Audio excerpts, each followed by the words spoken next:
Major Cole's boot slammed into Sarah Mitchell's cleaning bucket, filthy water soaking her uniform.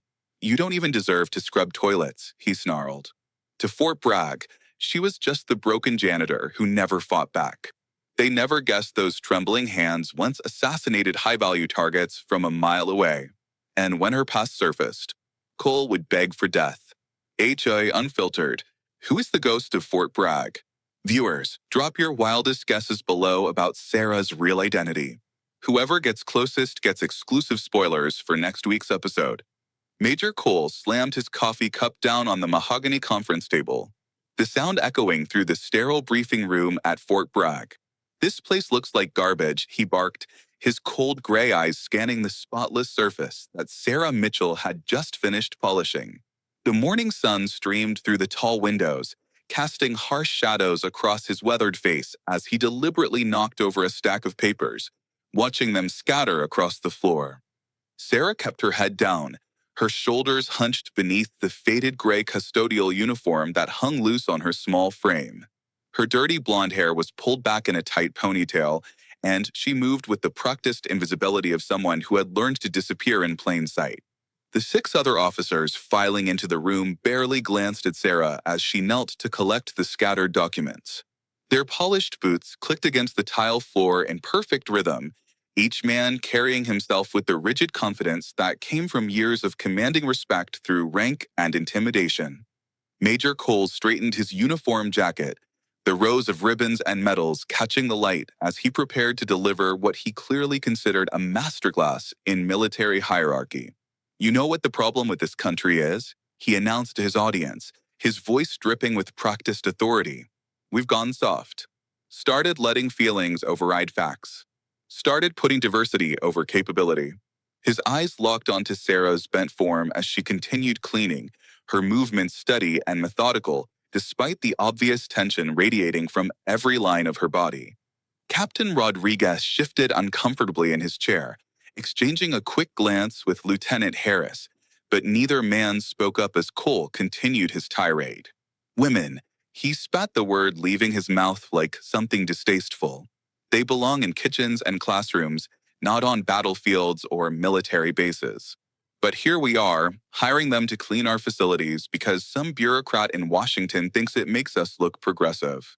Sarah's hands stilled for just a moment, her knuckles whitening as she gripped the cleaning cloth tighter, but she didn't look up.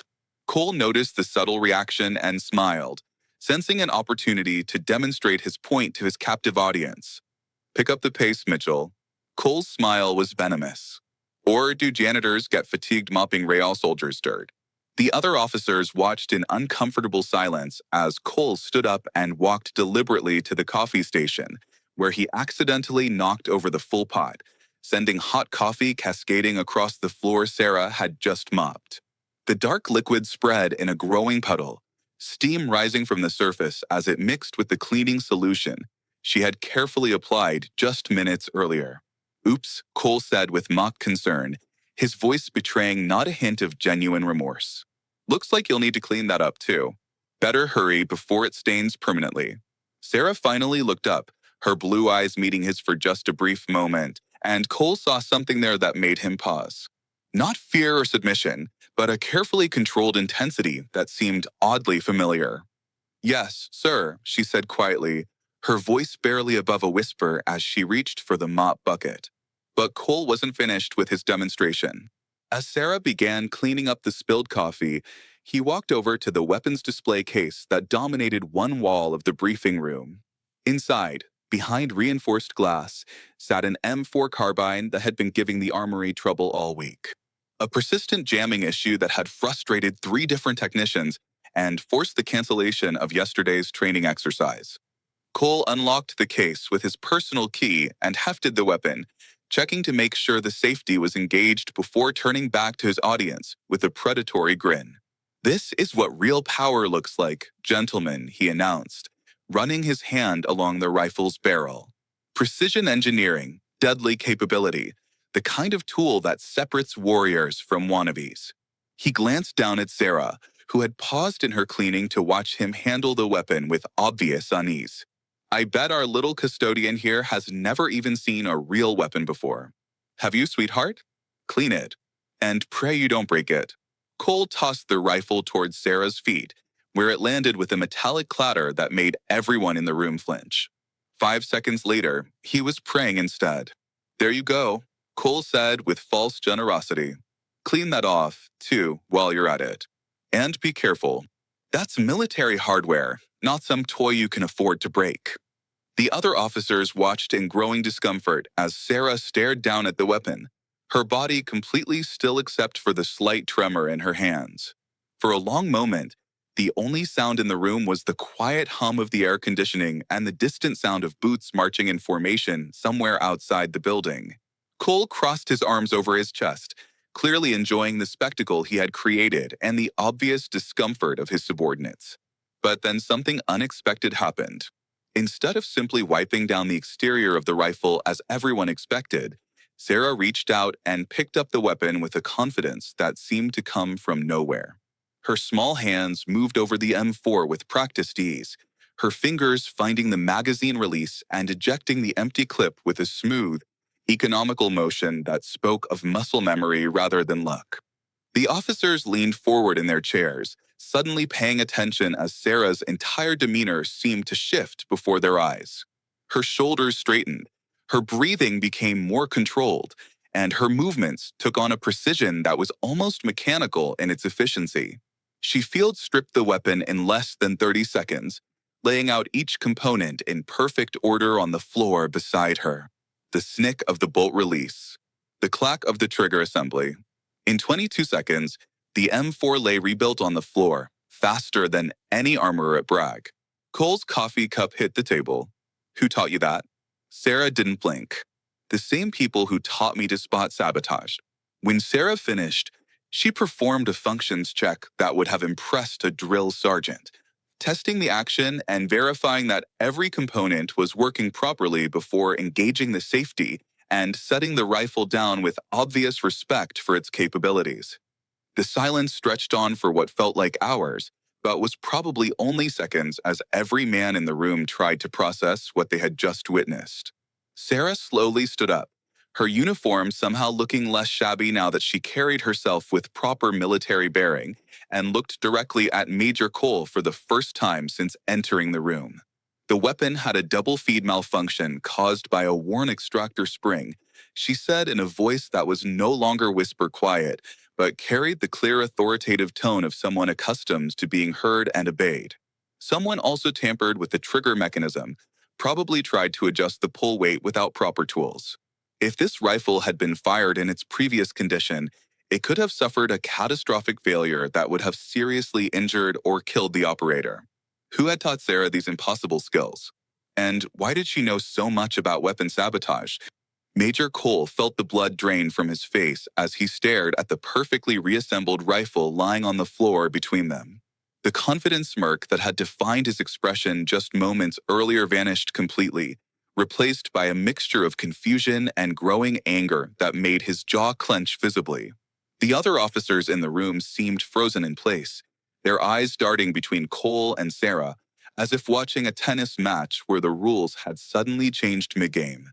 That's impossible, Cole said finally, his voice lacking its earlier authority and carrying an edge of desperation that everyone could hear. You're a custodian. You clean floors and empty trash cans. There's no way you could know anything about military weapons, especially advanced diagnostics and repair procedures that stump our own certified armorers. Sarah remained standing, her posture straight and her hands clasped behind her back in a position that any military observer would immediately recognize as parade rest. Her transformation from invisible cleaning lady to confident technician seemed to have happened in the space of a single breath, leaving everyone struggling to reconcile what they were seeing with what they thought they knew. My brother taught me about weapons, she said simply, offering no further explanation as she maintained steady eye contact with Cole. The Major's face flushed red with embarrassment and rage as he realized that his carefully orchestrated humiliation had backfired spectacularly in front of his subordinates. The power dynamic in the room had shifted in a way that felt almost physical, and Cole could see in the other officers' faces that they were beginning to view Sarah with something approaching respect. Your brother. Cole laughed harshly. the sound containing no trace of genuine amusement. What is he, some weekend warrior who plays soldier at the local gun range? Did he teach you about weapons between beer runs and barbecues in your trailer park? The insults came easily to Cole, a reflexive defense mechanism that had served him well throughout his career whenever he felt his authority being challenged. But even as he spoke, he could see that his words weren't having the desired effect. Sarah didn't flinch or look away, didn't show any of the shame or intimidation that Cole had come to expect from his verbal assaults. Instead, she tilted her head slightly, studying him with an intensity that made him deeply uncomfortable. Captain Rodriguez cleared his throat nervously, breaking the tense silence that had settled over the room. "Sir, perhaps we should continue with the morning briefing," he suggested, his tone carefully neutral as he tried to redirect attention away from the increasingly awkward confrontation. But Cole was too invested in reasserting his dominance to let the matter drop. He had built his entire reputation on his ability to intimidate and control those around him, and having that power challenged by a female custodian in front of his subordinates was more than his ego could tolerate. "No," he said firmly, his voice regaining some of its earlier steel. "I think we need to settle this right now. If this woman thinks she knows something about military hardware, then let's put that knowledge to the test." Cole strode over to the secure storage locker in the corner of the room and began working the combination lock with quick, aggressive movements. Inside the locker was an array of weapons and equipment that represented the cutting edge of modern military technology, each piece worth more than most people made in a year. He pulled out a disassembled sniper rifle, an advanced weapon system that required specialized training and certification even for experienced military personnel to operate. The rifle had been taken apart for maintenance and cleaning, its numerous components spread across a foam-lined case in what looked like an impossibly complex puzzle of metal and precision engineering. "This is a real military weapon," Cole announced, setting the case down on the conference table with a heavy thud. "Not some basic infantry rifle that any fool can figure out, but a precision instrument that requires years of specialized training to master."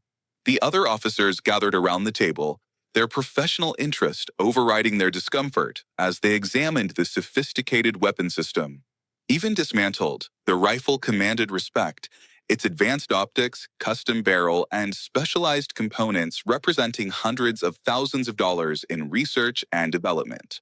"I'm betting that your brother never showed you anything like this," Cole continued, his confidence returning as he gestured toward the complex array of parts. "This weapon system is used by the most elite marksmen in the world, soldiers who have dedicated their entire careers to mastering the art of precision shooting. If you can reassemble this rifle correctly in under 5 minutes, I'll personally recommend you for a commendation. But when you fail, and you will fail, I want you to pack up your cleaning supplies and get out of my base permanently." Sarah approached the table slowly, her eyes scanning the disassembled components with the same methodical attention she had shown while cleaning the floors. The other officers watched in fascination as she seemed to catalog each piece, her gaze moving systematically from one component to the next, as if she were reading a familiar book. Cole checked his watch ostentatiously, making sure everyone could see his confidence in the outcome of this impromptu test. "You have 5 minutes starting now," he announced, his voice carrying the authority of someone who had never doubted his own superiority. "And remember, this isn't some toy you can afford to break. If you damage this weapon, the replacement cost will come out of your wages for the next 20 years. But something extraordinary happened the moment Sarah touched the first component. Her entire demeanor shifted again, but this time the change was even more dramatic than before. Her movements became fluid and precise, her hands working with the kind of muscle memory that spoke of countless hours of practice and training. Where moments earlier she had seemed like a nervous custodian trying to prove herself, she now moved with the confidence of a master craftsman working with familiar tools. The first major assembly, the bolt and firing mechanism, came together in her hands with mechanical precision, each component sliding into place with satisfying clicks that rang out clearly in the silent room. Cole's watch seemed to tick with unusual loudness as Sarah continued working, her pace never hurrying, but maintaining a steady rhythm that spoke of deep familiarity with the weapon system. The other officers found themselves leaning forward involuntarily, drawn in by the almost hypnotic precision of her movements.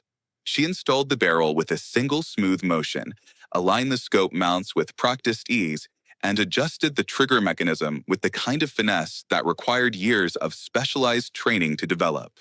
By the 3-minute mark, what had been a scattered collection of parts was beginning to look like a complete weapon system again. With 30 seconds remaining on Cole's arbitrary deadline, Sarah made the final connections and performed a complete functions check that would have impressed any certified armorer. She tested the bolt action, verified the scope alignment, and checked the trigger pull with the kind of methodical thoroughness that spoke of military training. When she finished, she stepped back from the table and assumed the same parade rest position she had held earlier, waiting for Cole's inspection with obvious confidence in her work. The major approached the reassembled rifle with obvious reluctance, his face pale as he realized that his gamble had failed even more spectacularly than the first test. Cole picked up the rifle and began his own inspection, checking each component with the desperate hope of finding some flaw or error that would salvage his authority. But the weapon was perfect. Not just correctly assembled, but adjusted and calibrated to specifications that exceeded factory standards. The scope was perfectly aligned, the action was smooth and precise, and every component was properly seated and secured. "This is impossible," Cole whispered, his voice barely audible as the full implications of what had just happened began to sink in. "You're just a cleaning lady. How could you possibly know how to work with equipment that most soldiers never even see? My last mission was Operation Desert Falcon. March 15th, 2021. Sarah's voice iced over. "You sent my team to die, and my call sign, Major, was Ghost." The transformation was complete now. Gone was any pretense of being a simple custodian, replaced by the unmistakable bearing of a professional warrior. "And I recognize you too, Major Cole. You are the commanding officer who sent my team into Afghanistan. But how could a custodian possess the skills of an elite special operations soldier?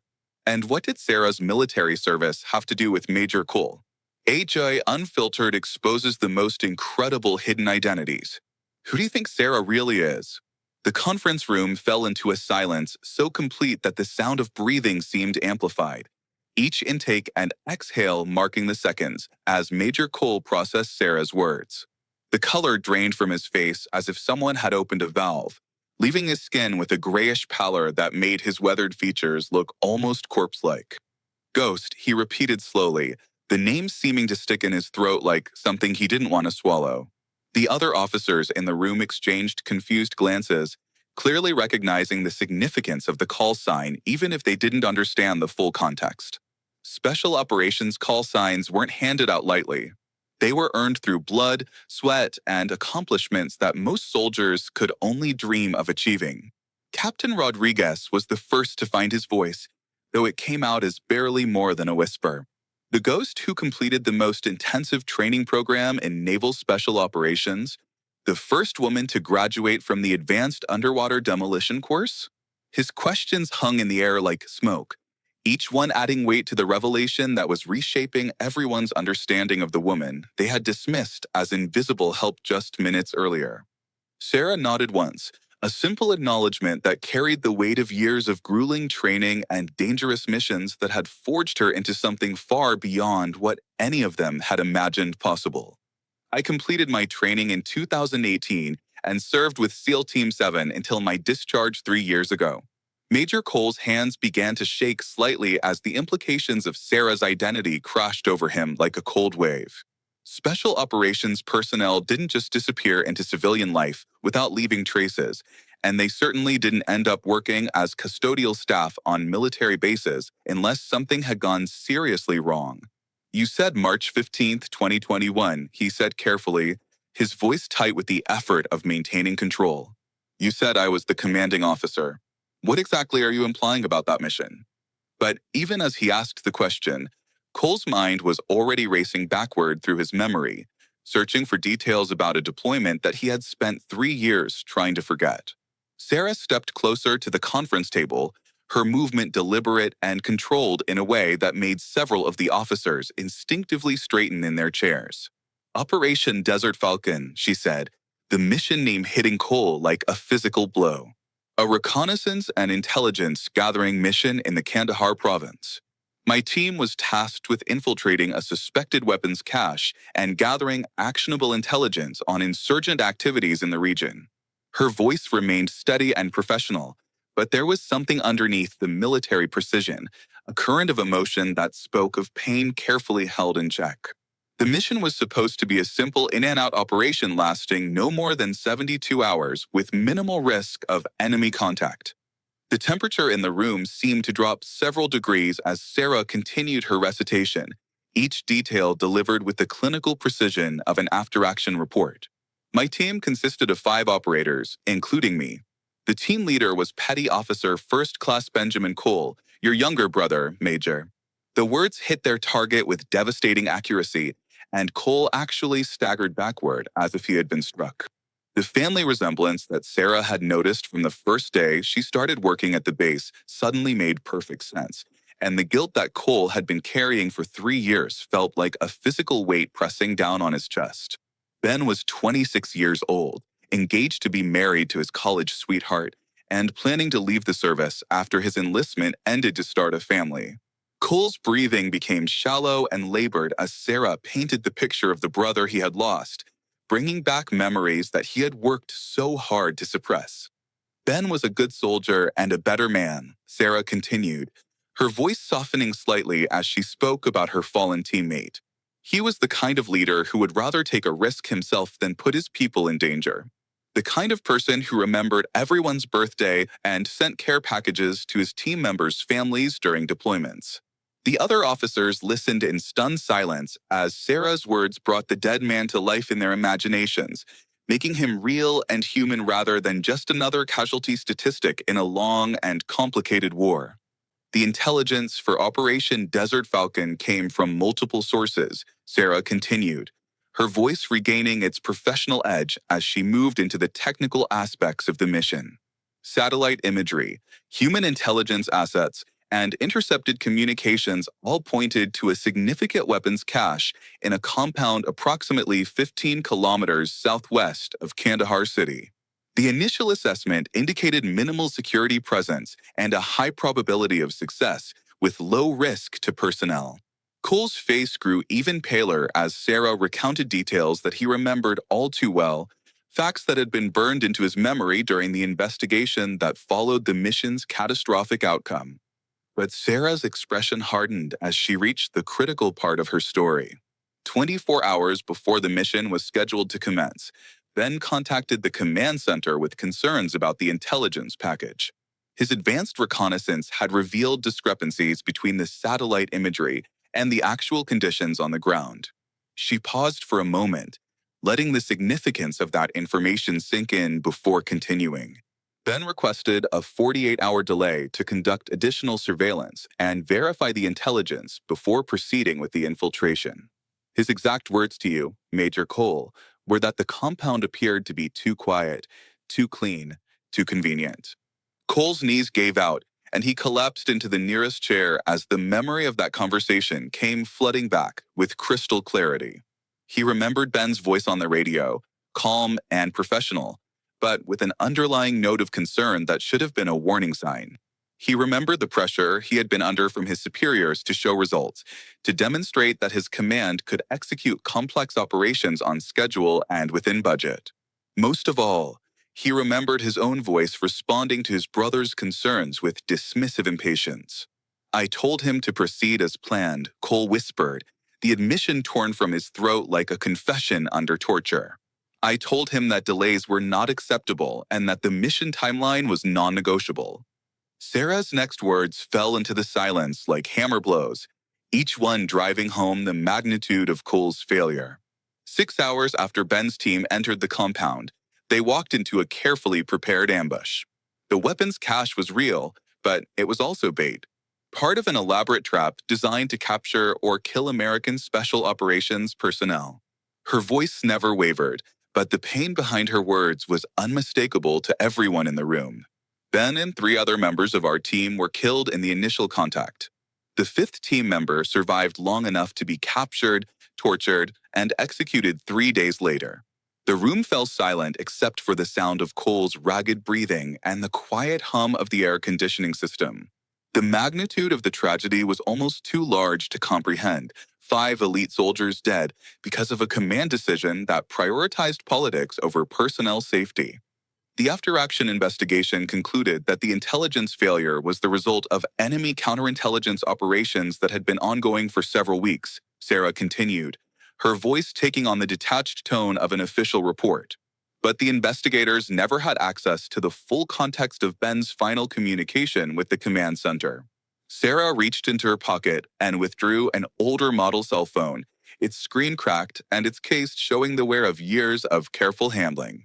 Ben called me during the final moments of the ambush, she said quietly, holding up the device so everyone could see it. He didn't know that my phone was set to automatically record incoming calls, a security feature I had activated months earlier for operational reasons. The implications of what she was saying hit Cole like a physical blow, and he began to shake his head in denial even before Sarah continued speaking. Everything he said in those final moments was recorded, including his assessment of what had gone wrong and who was responsible for the intelligence failure. What terrible truth had been revealed in his final moments? And how would it change everything they thought they knew about the mission? Type betrayal if you think there's more to this story than we know. Ben's final words aren't in your report, Major, but they're here. Sarah held up the phone. The room braced for the truth. Sarah's finger hovered over the play button on her battered phone for a long moment, the weight of 3 years of grief and anger visible in the slight tremor of her hand. The conference room had become a tomb of silence, with even the distant sounds of military activity outside seeming to fade away as everyone focused on the small device that held the potential to destroy lives and reputations. Major Cole sat slumped in his chair, his face buried in his hands, as if he could hide from the truth that was about to emerge from that cracked phone screen. Before I play this recording, Sarah said quietly, her voice carrying the weight of someone who had spent years deciding whether or not this moment would ever come, I want you to understand that Ben died believing he had failed his team. He died thinking that he had missed something, made some mistake that led them into that trap. The opening seconds of the recording were filled with the distant sound of gunfire and explosions, a chaotic symphony of combat that made everyone in the room flinch instinctively. Through the noise came Ben Cole's voice, strained and desperate, but still maintaining the disciplined communication protocols that had been drilled into him through years of training. Ghost, this is Bravo 6. His voice crackled through the phone's small speaker, each word punctuated by the sharp crack of rifle fire. We are in contact with a large enemy force. The compound was a trap. Repeat, the compound was a deliberate trap. The sound of his breathing was audible between words, quick and shallow in the way that indicated he was moving under fire while trying to coordinate his team's response to an impossible situation. Sarah's eyes never left Major Cole's face as Ben's voice continued, watching as each word drove deeper into the Major's conscience like a blade twisted in an old wound. The intelligence package was compromised from the beginning, Ben's voice said through a burst of static that suggested he was speaking while rounds were impacting nearby. This wasn't a failure of reconnaissance or a mistake in analysis. Someone fed us information that was designed to get us killed. The accusation hung in the air like smoke, its implications clear to everyone listening. Special Operations Intelligence didn't just accidentally become compromised. It required deliberate action by someone with access to classified information and the authority to manipulate mission parameters. The gunfire on the recording intensified, and Ben's voice became more urgent as he tried to communicate what he had discovered before it was too late. Ghost, listen to me carefully because I might not get another chance to say this, he said, his words coming faster now as the tactical situation deteriorated around him. Major Cole knew about the intelligence problems before we launched. He received a warning from our assets in country 48 hours ago, but he buried the report because the mission had already been promised to the Pentagon brass. Sarah watched Cole's face crumble as his brother's words exposed the truth that he had spent 3 years trying to bury beneath layers of official reports and bureaucratic language. Captain Rodriguez and the other officers in the room listened in horrified silence as Ben's voice continued its posthumous testimony from beyond the grave. The major was told that delaying this mission would reflect poorly on his command performance and potentially impact his promotion timeline, Ben said, his voice now strained with the effort of speaking while under intense fire. He made a calculation that our lives were worth less than his career advancement, and now my team is paying the price for his ambition. The brutal honesty of Ben's assessment cut through the room like a physical force, leaving everyone struggling to process the magnitude of the betrayal that had led to his death. The recording captured the sound of an explosion much closer than the previous ones, and Ben's voice became weaker as he continued his final report. I tried to convince him to delay the mission, told him that the intelligence didn't match what we were seeing on the ground, but he ordered us to proceed anyway, Ben said, his words becoming more labored as his physical condition deteriorated. He said that questioning orders was not our job, that we were soldiers and our job was to follow commands regardless of our personal concerns. Sarah's hands clenched into fists as she listened to her teammates' final moments, remembering her own frustration at being ordered to provide overwatch support from a position too far away to provide effective assistance when the ambush was sprung. Major Cole finally looked up from his hands, his face streaked with tears that he made no attempt to hide as his brother's voice delivered the final devastating blow.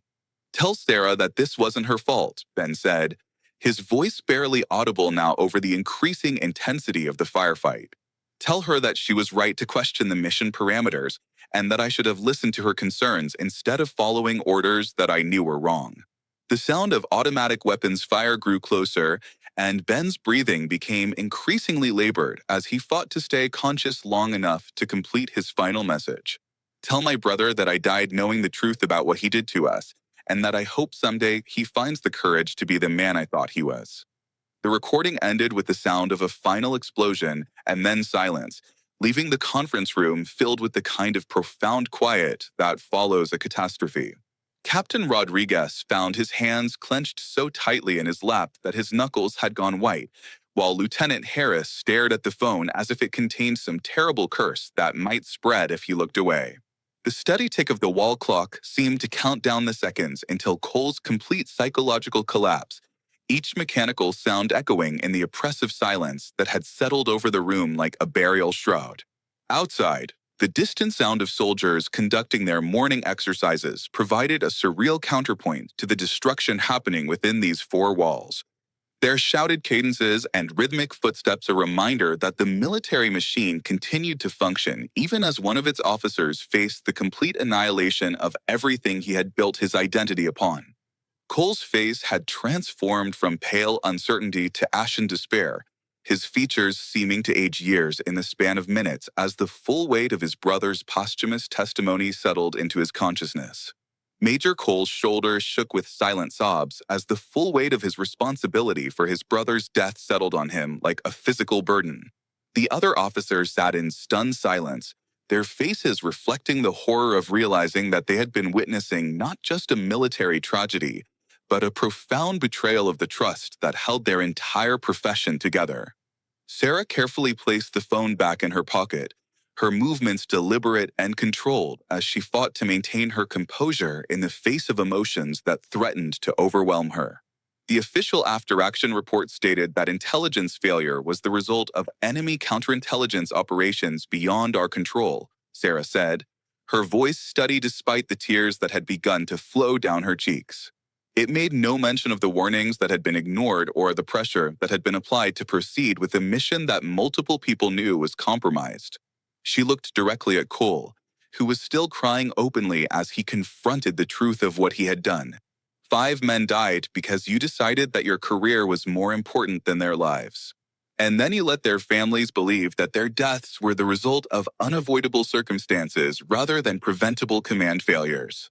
Cole tried to speak several times before any words would come, his voice breaking as he attempted to justify actions that he now realized were completely indefensible. I was under enormous pressure from my superiors, he finally managed to say, his words barely audible through his tears. The Pentagon was demanding results, and my commanding officer made it clear that any delays would be seen as a failure of leadership on my part. But even as he spoke the words, Cole seemed to realize how hollow they sounded in the face of his brother's recorded testimony. I thought. I convinced myself that the intelligence was probably accurate, that Ben was just being overly cautious, because it was his first mission as team leader. Sarah's expression hardened as she listened to Cole's attempted justification, her patience for his excuses exhausted by 3 years of carrying the truth alone. You knew the intelligence was compromised because the CIA station chief in Kabul sent you a priority message specifically warning about possible enemy infiltration of local information networks, she said, her voice cutting through Cole's self-pity like a laser. I know this because Ben told me about your conversation with him, and because I spent the last 3 years tracking down everyone who was involved in the mission planning process. The revelation that Sarah had been conducting her own investigation sent a chill through the room, making it clear that this confrontation was not the result of a chance encounter, but the culmination of a carefully planned campaign for justice. The implications of Sarah's investigation began to sink in as the officers realized that she had been working as a custodian on the base, not out of necessity, but as part of a deliberate plan to gather evidence and confront the man responsible for her teammates' deaths. I needed to know the truth about what happened to my team, Sarah continued, her voice gaining strength as she revealed the full scope of her 3-year mission. I needed to understand how a routine intelligence gathering operation could go so catastrophically wrong, and I needed to make sure that the men who died received the justice they deserved. She looked around the room at the other officers, making eye contact with each one as if measuring their character and finding them wanting. Most of all, I needed to look into the eyes of the man who killed my brothers and make sure he understood the full cost of his ambition. What would Sarah do now that the truth had finally been revealed? And how would Major Cole face the consequences of his actions?